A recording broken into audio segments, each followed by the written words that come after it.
तो चलिए बात करते हैं difference between evaluation and management पर, यानी मूल्यांकन तथा मापन में अंतर। तो सबसे पहला अंतर है, मूल्यांकन जो है उसका क्षेत्र व्यापक होता है जबकि मापन का क्षेत्र सीमित होता है। देखिए, मूल्यांकन का क्षेत्र इसलिए बड़ा है, व्यापक है, क्योंकि यह केवल छात्रों के शैक्षिक उपलब्धि का ही आकलन नहीं करता, जैसे विषयों से के संबंधी कितनी उनकी समझ है, उनका कौशल का विकास कहाँ तक हुआ, छात्रों में कितना ज्ञान का अर्जन हुआ, सिर्फ इतने का ही वो मापन नहीं करता है, बल्कि ये छात्रों के व्यक्तित्व, उनके व्यवहार, उनके सामाजिक भावनात्मक विकास संबंधी चीज़ों का भी आकलन करता है। जैसे व्यक्तिगत और व्यवहार से संबंधित छात्रों का स्वभाव कैसा है, छात्रों का दृष्टिकोण कहाँ तक विकसित हुआ है, उनकी रुचियों में कहाँ तक विकास हुआ है, उनके व्यवहार से संबंधित कौन कौन से गुण विकसित हुए हैं। ठीक है, तो इन सभी चीज़ों का भी वो आकलन करता है। और साथ ही सामाजिक भावनात्मक विकास कैसा है उनका, यानी छात्रों के सामाजिक कौशल कितना विकसित हुआ, समाज के प्रति उनकी सोच कहाँ तक विकसित हुई है। ठीक है, उनका भावनात्मक बुद्धि कहाँ तक विकसित हुई है, उनका व्यक्तिगत विकास कहाँ तक हुआ है, तो इन सभी चीज़ों का आकलन करता है। और साथ ही शिक्षण अधिगम प्रक्रियाएं का भी मूल्यांकन करता है, जैसे शिक्षण विधियां कैसी हैं, पाठ्य सामग्री और शिक्षण का जो इन्वायरमेंट है वो कैसा है, तो ये सभी चीज़ों का आकलन किया जाता है। इसलिए मूल्यांकन का जो क्षेत्र है वो बहुत ही व्यापक, बहुत ही बड़ा होता है, जबकि मापन का क्षेत्र जो है वो सीमित होता है। ऐसे अगर हम बात करें तो वहाँ पर मेज़रमेंट जो है वो हर फील्ड में होता है, लेकिन अगर हम शिक्षा के क्षेत्र की बात करें तो शिक्षा के क्षेत्र में मापन का जो क्षेत्र है वो थोड़ा सीमित है, क्योंकि शिक्षा के क्षेत्र में मापन का यूज़ केवल शैक्षिक उपलब्धियों को मापने और उनके प्रदर्शन को मापने के लिए ही किया जाता है, बाकी और किसी चीज़ के लिए नहीं किया जाता है। जैसे मूल्यांकन में हम शिक्षा के साथ साथ उनके व्यवहार, उनके सामाजिक भावनात्मक, इन सभी चीज़ों का मूल्यांकन करते हैं, लेकिन मापन में क्या होता है, केवल शिक्षा से संबंधित चीज़ों का ही वो मेज़र करता है। वो बिहेवियर, सामाजिक भावनात्मक बुद्धि, इन सभी चीज़ों का वो मापन नहीं करता है। और इसलिए मूल्यांकन का क्षेत्र व्यापक होता है और जबकि मापन का क्षेत्र सीमित होता है। दूसरा है, मूल्यांकन एक सतत व निरंतर चलने वाली प्रक्रिया है, जबकि मापन सतत प्रक्रिया नहीं है बल्कि मूल्यांकन प्रक्रिया का ही एक अंग है। देखिए, मूल्यांकन एक निरंतर चलने वाली प्रक्रिया इसलिए है क्योंकि यह पूरे जीवन भर चलते रहता है। व्यक्तिगत शिक्षण के साथ साथ उनके व्यवहार से संबंधित, उनके सामाजिक भावनात्मक जो विकास है उनके से संबंधित चीज़ों का वो मूल्यांकन करता है। इसलिए इसका क्षेत्र जो है बहुत ही व्यापक होता है, ये हर क्षेत्र में मूल्यांकन करता है। लेकिन मापन जो प्रक्रिया है वो सतत नहीं है, वो एक केवल मूल्यांकन का ही पार्ट है जो शिक्षा से संबंधित चीज़ों का ही मेज़र करता है, जैसे उनकी शैक्षणिक क्षमताएं कितनी, किस विषय में उनकी कितनी पकड़ है, उनका स्किल कितना डेवलपमेंट हुआ है। ठीक है, और पूरे साल पढ़ाए जाने के बाद उनका प्रदर्शन कैसा रहा है, इन सभी चीज़ों का वो मेज़र करता है और उनके परिणाम को अंकों में प्रदर्शित करता है। अब तीसरा है, मूल्यांकन के द्वारा तुलनात्मक अध्ययन किया जाता है, जबकि मापन के द्वारा तुलनात्मक अध्ययन संभव नहीं हो पाता है। देखिए, यहाँ मूल्यांकन को तुलनात्मक इसलिए कहा गया है क्योंकि मूल्यांकन के माध्यम से ही हम एक बच्चे से दूसरे बच्चे की तुलना कर सकते हैं। ठीक है, या फिर उनके व्यवहार में तुलना कर सकते हैं कि उनका व्यवहार पहले कैसा था और पूरे वर्ष पढ़ने के दौरान, पूरे वर्ष सिखाए जाने के दौरान उनका व्यवहार में कितना परिवर्तन हुआ है। तो इन सभी चीज़ों के वो बीच में हम तुलना कर पाते हैं मूल्यांकन के माध्यम से। लेकिन मापन किसी दो चीज़ों के बीच तुलना नहीं करता, क्योंकि मापन जो होता है वो केवल किसी चीज़ का मेज़र करता है, उसे मापता है और उसका परिणाम निकालता है कि आपने अपने एग्ज़ाम्स में इतने रिजल्ट किए हैं, आपने अपने शिक्षा के क्षेत्र में इतना अचीवमेंट हासिल किया है। मापन ये भी तुलना नहीं करता कि पहले किसी छात्र का व्यवहार कैसा था, अब सिखाए जाने के दौरान उनके व्यवहार में कितना परिवर्तन हुआ है। इसीलिए मूल्यांकन जो है ये तुलनात्मक होता है, जबकि मापन तुलनात्मक अध्ययन नहीं करता। अब चौथा है, मूल्यांकन में गुणात्मक तथा परिणात्मक दोनों ही प्रकार के निर्णय किए जाते हैं, जबकि मापन में केवल परिणात्मक निर्णय ही लिए जाते हैं। देखिए, मूल्यांकन में गुणात्मक और परिमाणात्मक दोनों तरह के निर्णय इसलिए लिए जाते हैं क्योंकि इसमें छात्रों का केवल परिणामों को अंकों में ही प्रदर्शित नहीं किया जाता है, बल्कि उन्हें गुणों में भी प्रदर्शित किया जाता है। जैसे किसी बच्चे ने अगर अच्छा खेल में प्रदर्शन किया है तो उसके बदले में उसे अच्छा फीडबैक मिलता है। ठीक है, उनका व्यवहार अगर अच्छा पाया जाता है तो उसके लिए उन्हें फीडबैक मिलता है। तो इसी तरीके से बच्चों के गुणात्मक और परिमाणात्मक दोनों तरह के निर्णय इसमें लिए जाते हैं, जबकि मापन में ऐसा नहीं होता है। इसमें केवल परिमाणात्मक निर्णय ही लिए जाते हैं, क्योंकि मापन जो है वो बच्चे के शिक्षा से संबंधित चीज़ों का ही मेज़र करता है। जैसे उनका एग्ज़ाम्स के बाद उनके सभी जो आंसर शीट है उनको देखने के बाद, उनका मेज़र करने के बाद उनको रिज़ल्ट तय किया जाता है और उनके रिज़ल्ट को अंकों में प्रदर्शित किया जाता है। और इससे ये पता चलता है कि छात्रों ने अपने पूरे साल में पढ़ाई के दौरान कितना अंक हासिल किया है, उनकी उपलब्धि, शैक्षिक उपलब्धि कितनी हुई है। और इसलिए मापन केवल परिमाणात्मक निर्णय ही लेता है।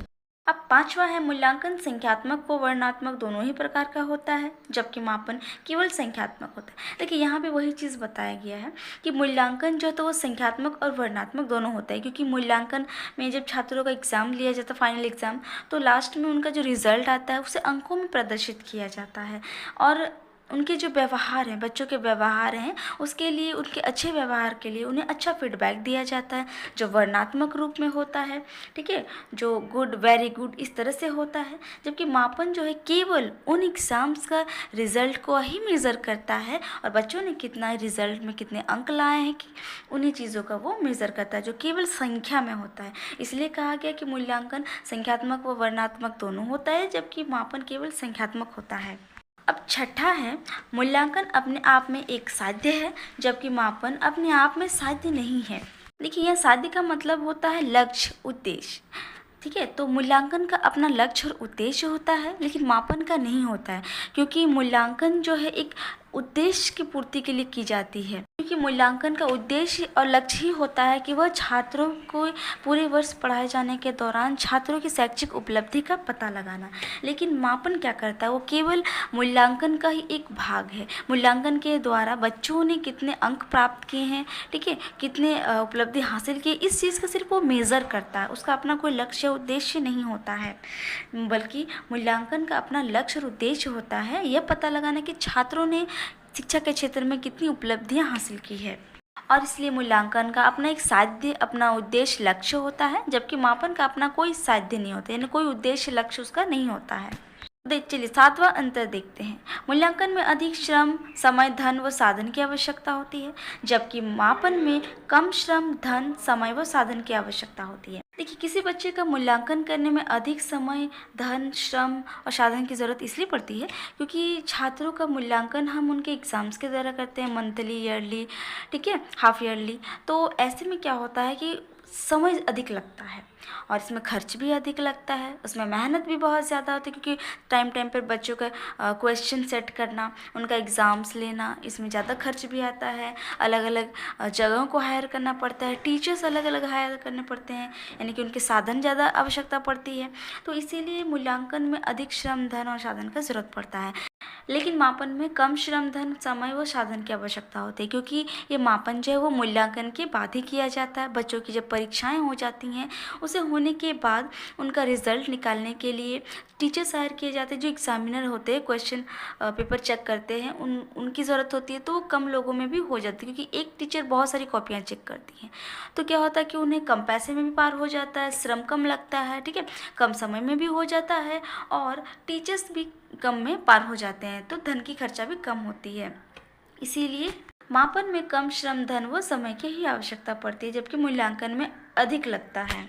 आठवां है, मूल्यांकन उद्देश्य केंद्रित होता है, जबकि मापन पाठ्यवस्तु केंद्रित होता है। देखिए, मूल्यांकन का जो अपना एक उद्देश्य होता है कि वह छात्रों द्वारा प्राप्त किए गए उपलब्धि का पता लगाए, इसलिए ये उद्देश्यों पर आधारित होता है। लेकिन मापन का अपना कोई उद्देश्य नहीं होता है, ये केवल पाठ्यवस्तु पर केंद्रित होता है। जब छात्रों को पूरे वर्ष पढ़ाए जाने के बाद जब उनका शैक्षिक मूल्यांकन किया जाता है, तो उस मूल्यांकन का परिणाम निकालने के लिए मेजरमेंट यानी मापन का प्रयोग किया जाता है। तो इसलिए मापन जो है केवल पाठ्यवस्तु पर ही केंद्रित होता है, यानी वो सिलेबस के अकॉर्डिंग चीज़ों का ही वो मेज़र करता है। अब नौवां है, मूल्यांकन द्वारा निदानात्मक तथा उपचारात्मक शिक्षण संभव है, जबकि मापन निदानात्मक तथा उपचारात्मक शिक्षण संभव नहीं है। देखिए, मूल्यांकन का अपना उद्देश्य है कि वो छात्रों के शिक्षा से संबंधित चीज़ों को जाने, उतने उन्होंने कितने अचीवमेंट हासिल किए, उनका कहाँ तक विकास हुआ है। तो इन सभी चीज़ों को जानने के बाद ये पता चलता है कि बच्चों में कहाँ-कहाँ कमी रह गई है। तो इसके लिए निदान किया जाता है, उनका उपचार किया जाता है, ठीक है? इसीलिए मूल्यांकन में निदान और उपचार ये दोनों संभव होते हैं, लेकिन मापन में यह संभव नहीं होता, क्योंकि मापन का कोई उद्देश्य नहीं होता है। उसका बस एक ही काम होता है कि बच्चों ने एग्ज़ाम्स दिया है और उन एग्ज़ाम्स के बदले उनका रिज़ल्ट तय करना है, उसे मापना है और उनका रिज़ल्ट निकालना है, उनके परिणाम निकालने हैं। इसीलिए मापन केवल परिणाम निकालता है, ये किसी चीज़ का उपचार या निदान नहीं करता है। अब 10वां अंतर है, मूल्यांकन की सहायता से तीनों पक्षों यानी ज्ञानात्मक, भावात्मक और क्रियात्मक के उद्देश्य का मापन किया जाता है, जबकि मापन की सहायता से केवल ज्ञानात्मक पक्ष के उद्देश्यों का ही मापन किया जाता है।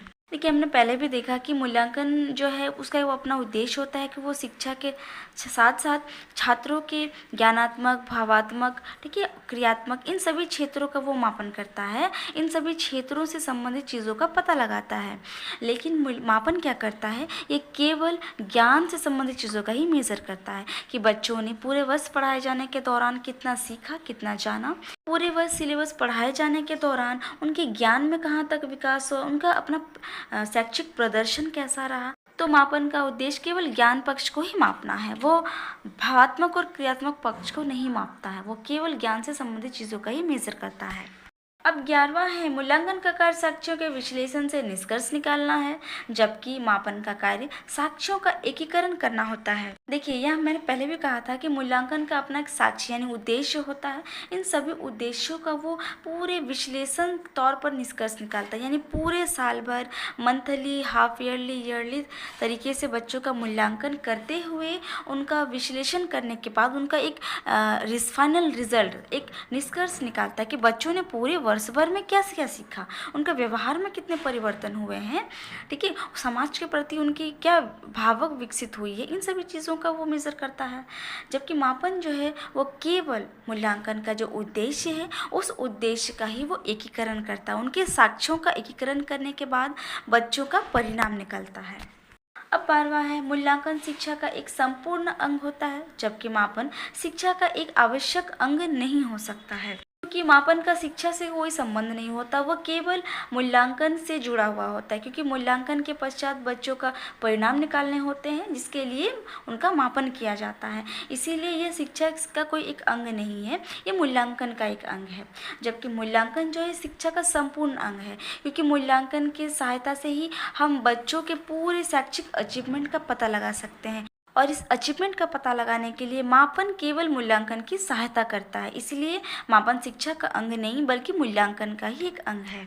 अब 13वां है, मूल्यांकन अपने आप में एक साध्य है, जबकि मापन एक साध्य नहीं बल्कि साधन है, क्योंकि मूल्यांकन करने के बाद बच्चों के परिणाम निकालने के लिए हमें मापन की ज़रूरत पड़ती है। इसीलिए मापन जो एक साधन है जो केवल मूल्यांकन के लिए ही कार्य करता है, जबकि मूल्यांकन अपने आप में एक साध्य है, क्योंकि उसका अपना एक उद्देश्य होता है, उसका अपना एक लक्ष्य होता है। इसलिए मूल्यांकन जो है एक साध्य है और मापन केवल उस साध्य को पूरा करने के लिए एक साधन का कार्य करता है। अब 14 नंबर है, मूल्यांकन के आधार पर किसी छात्र के विषय में स्पष्ट धारणा बनाई जाती है, जबकि मापन किसी छात्र के संबंध में स्पष्ट धारणा व्यक्त नहीं करता। देखिए, मूल्यांकन के आधार पर ही हम किसी छात्र के विषय में एक नई सोच, एक नया विचार, एक नई धारणा बना सकते हैं, क्योंकि मूल्यांकन ही है जिसके माध्यम से हमें बच्चों के व्यवहार के बारे में, उनके व्यक्तित्व के बारे में पता चलता है। पूरे साल पढ़ाए जाने के दौरान उनकी कितनी अचीवमेंट हुई है, कितने स्किल्स डेवलप हुए हैं, इन सभी चीज़ों का पता चलता है। इसीलिए मूल्यांकन के आधार पर ही हम बच्चों के लिए एक नई सोच और एक नई धारणा बना सकते हैं। लेकिन मापन किसी छात्र के विषय में कोई धारणा व्यक्त नहीं करता है, क्योंकि मापन का कार्य केवल मूल्यांकन के लिए बच्चों ने शिक्षा में कितना अचीवमेंट हासिल किया है, केवल इसे मापना है और मापने के बाद इसका रिजल्ट निकालना है, इसके परिणाम व्यक्त करना है। तो इसीलिए ये कोई राय नहीं बनाता है और ना ही छात्रों के संबंध में कोई सोच या कोई धारणा व्यक्त करता है। अब 15 है, मूल्यांकन के आधार पर छात्रों की भविष्यवाणी सार्थकता के साथ की जा सकती है, जबकि मापन के आधार पर छात्रों की भविष्यवाणी सार्थकता के साथ नहीं की जा सकती है। देखिए, मूल्यांकन के आधार पर हम बच्चों की भविष्यवाणी इसलिए कर पाते हैं क्योंकि मूल्यांकन से ही हमें ये पता चलता है कि बच्चों ने पूरे वर्ष भर में कितना अचीवमेंट हासिल किया है, उनका व्यक्तित्व कहाँ तक परिवर्तन हुआ है, उनके व्यवहार में कहाँ तक बदलाव आए हैं, साथ ही समाज के प्रति उनकी क्या सोच, क्या धारणा बनी हुई है और उनका कौशल कितना विकसित हुआ है। तो इन सभी चीज़ों का पता चलता है, तो इसी के आधार पर हम बच्चों का फ्यूचर देख सकते हैं। लेकिन मापन से ऐसा नहीं होता है। मापन के आधार पर हम छात्रों की भविष्यवाणी नहीं कर पाते हैं क्योंकि मापन केवल बच्चों का परिणाम जारी करता है, ना कि उनके फ्यूचर के बारे में कुछ बता सकता है। क्योंकि मापन का कार्य केवल छात्रों के परीक्षा के परिणाम जारी करना होता है और छात्रों के परीक्षा परिणाम के आधार पर हम उनका भविष्य नहीं तय कर सकते हैं। इसलिए मूल्यांकन के आधार पर हम बच्चों की सार्थक भविष्यवाणी कर सकते हैं, जबकि मापन के आधार पर हम उनकी सटीक भविष्यवाणी नहीं तय कर सकते।